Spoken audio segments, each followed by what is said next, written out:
నమస్తే, welcome to our channel. ప్రస్తుతం మనతో పాటు ఉన్నారు ప్రముఖ ఆయుర్వేద వైద్యరత్న డాక్టర్ బాలకిషన్ గారు ఉన్నారు. సార్తో మాట్లాడి కంప్లీట్ డీటెయిల్స్ తెలుసుకుందాం. నమస్తే సార్. నమస్కారం అమ్మ. సార్, ఈ రోజుల్లో కంటి చూపు సమస్య అనేది ఒకప్పుడు అంటే వృద్ధుల్లోనే చూసేవాళ్ళు. సో ఈ రోజుల్లో అయితే అసలు 5 years 6 years కిడ్స్ కి కూడా ఇంతింత భూతద్దాలు వేసుకొని కళ్ళజోళ్ళు ఉన్నాయి. సో కంటి చూపు సమస్య తక్కువ వయసులో రావడానికి కారణాలు ఏంటో తెలుసుకుందాం. అలాగే ఇది ఇంకా ఒక్కసారి వస్తే లైఫ్ లాంగ్ ఉంటుంది సార్. లైఫ్ లాంగ్ స్పెక్ట్స్ వాడాల్సిందే. మళ్ళీ ఏదో ఆపరేషన్, లేజర్ ట్రీట్మెంట్స్ అలాంటివి కాకుండా న్యాచురల్ పద్ధతిలో ఆహారం తీసుకుంటూ కంటి చూపుని ఎలా తగ్గించుకోవచ్చు? ఇది చాలా మంచి ప్రశ్న సార్. ఇందాక చెప్పినట్టు మీరు చెప్పినట్టు మీ ప్రశ్నలో జవాబు ఉంది. ఎందుకంటే పూర్వకాలంలో ఇంతకుముందు కాలంలో చూసినట్లయితే అప్పుడు వృద్ధులకి ఒక 50 సంవత్సరాలు దాటిన వారికి కంటి చూపు తగ్గేది. అది కూడా జస్ట్ దగ్గర చూపు, అంటే దగ్గరగా ఉన్న వస్తువుల్ని, చిన్న అక్షరాలని గమనించలేకపోవడం, అంతే తప్ప మిగతా అంతా బాగుండేది. సో ఇప్పుడు ఏమవుతుంది, చిన్న పిల్లలకి దూరం ఉన్న అక్షరాలు కానీ, ఈ మాత్రం మామూలు భాషలో చెప్పాలంటే తాటికాయ అంత అక్షరాలు ఈ మాత్రం సైజు కూడా కనపడట్లేదు. అంటే బస్ బోర్డ్స్ కానీ, పెద్ద పెద్ద బోర్డ్స్, హోర్డింగ్స్ కూడా కనిపించట్లేదు. బోర్డు మీద రాస్తున్న అక్షరాలు పిల్లలకు కనిపించట్లేదు. అదే ఫస్ట్ సిమ్టమ్ వాళ్ళకి. బైఫోకల్ వస్తున్నాయి వాళ్ళకి, ఒకేసారి దూరదృష్టి తగ్గిపోతుంది, దగ్గర దృష్టి కూడా ఐజ్ తగ్గిపోతుంది వాళ్ళకి. ఎందుకు తగ్గిపోతుంది అనడానికి కారణాలు వెతుక్కోవాలి ఇక్కడ ఫస్ట్. అంటే టోటల్గా ఫాదర్ అండ్ మదర్ అనే చెప్పాలి. ఎందుకు అంటే శిశువు జన్మించకముందు, at the time of pregnancy టైంలో కరెక్ట్ వాల్యూస్ ఉన్నటువంటి ఫుడ్ తీసుకోకపోవడం, అది ప్రధాన కారణం.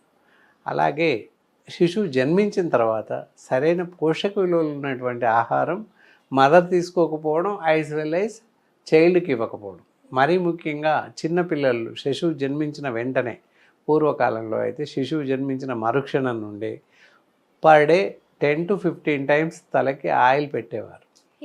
తైల సంస్కారం, మంచి ప్రశస్తమైన నువ్వుల నూనె రోజు ఒక 10-15 సార్లు పెట్టేవాళ్ళు. దానివల్ల ఏంటంటే బ్రెయిన్ చాలా యాక్యుములేట్ ఉండేది, చాలా యాక్టివ్గా ఉండేది.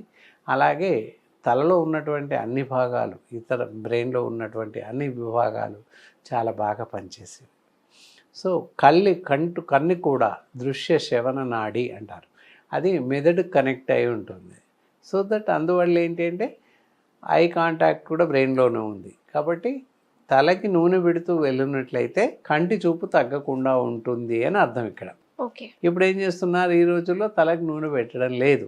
అతి బలవంతంగా ఏ బేబీ ఆయిలో 2-3 నెలలు అతి కష్టంగా రోజు ఒక్కసారి లేదా 2 సార్లు పెడుతున్నారు అంతే. ఇంకా ఆ తర్వాత నూనె పరిస్థితి అందరూ మర్చిపోతున్నారు, ఎవరు పెట్టుకోవట్లేదు. పెద్దవాళ్ళు చిన్నవాళ్ళు ఎవరు పెట్టలేదు.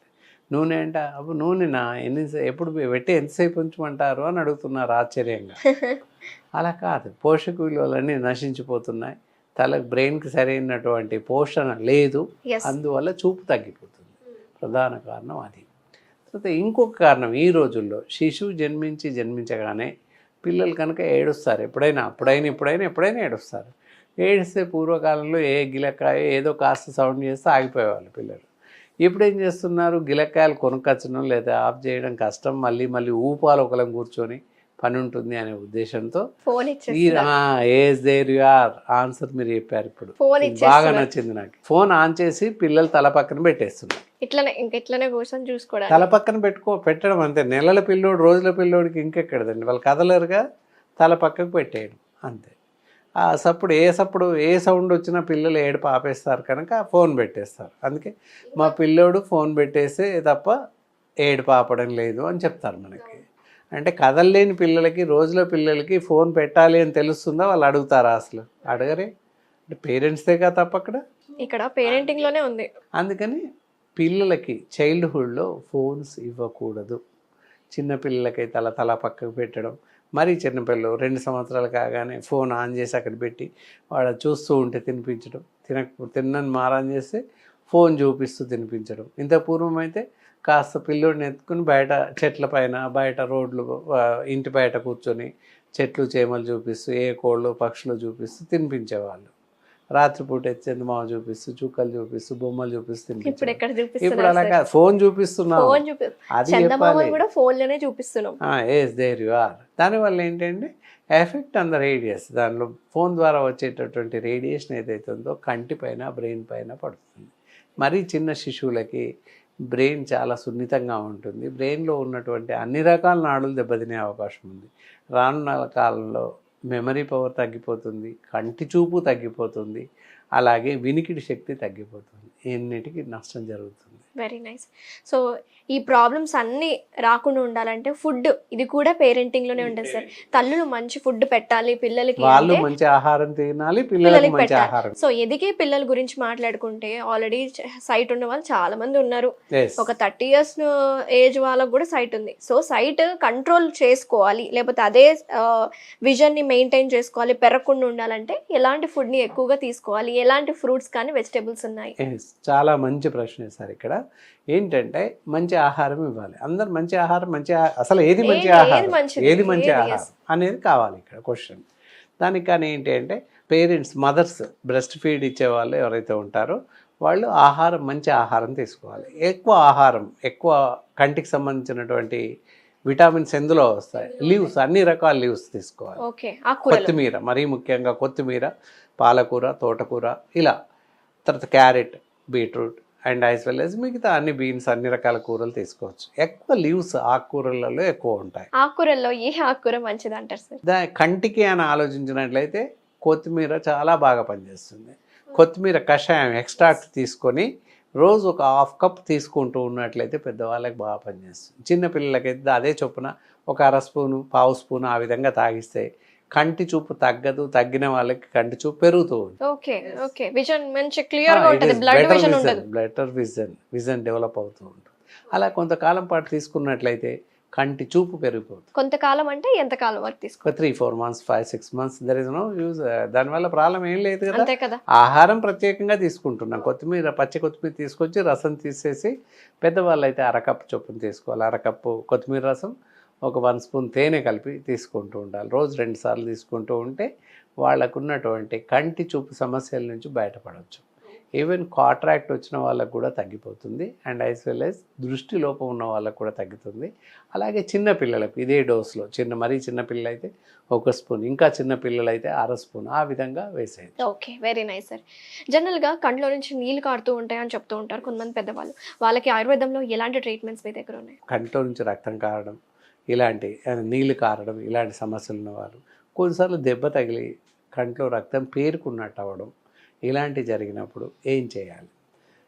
ఒక్కోసారి దెబ్బ తగిలి మన చర్మం పైన ఇలాగే రక్తం పేరుకుపోయి కమిలిపోతుంది. అలాగే కళ్ళల్లో కూడా ఒక్కోసారి అవుతుంది. అలా జరిగినప్పుడు తడిగుడ్డుతో కంటి రెప్పలను అదిం పట్టుకోవాలి. అప్పుడు ఏంటంటే కంటి నొప్పి తగ్గుతుంది, కళ్ళు కాస్త ఎప్పట్లాగా మామూలుగా రెడ్డిష్ నుంచి వైట్కి మారే అవకాశం. అలాంటి సందర్భాలు, అలాంటి ఉన్న పరిస్థితుల్లో కూడా ఇంకా తగ్గలేదు అన్నప్పుడు మంచి మెడిసిన్స్ ఉన్నాయి. ఈవెందో శుక్లపట్లం, కంటి చూపు తగ్గింది, మూత బిందులు వస్తున్నాయి అంటే కాట్రాక్ట్ అంటాం మామూలుగా, శుక్లపటలం అని చెప్పేసి అంటాం తెలుగులో.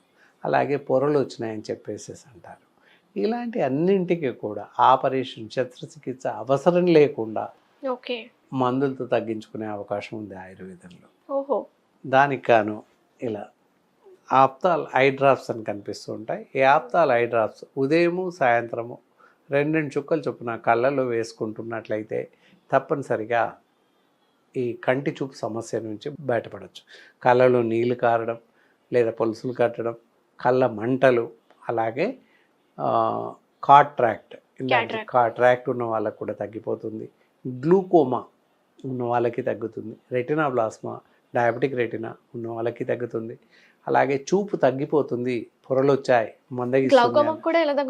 తగ్గుతుంది. ఎలా తగ్గుతుంది అంటే తగ్గుతుంది. ఉదయము మధ్యాహ్నం 2 చుక్కలు వేసుకోవాలి. ఉదయం, మధ్యాహ్నం, రాత్రి 2 చుక్కలు వేసుకుంటూ ఉన్నట్లయితే కోర్సు పరిమితి ఉంటుంది.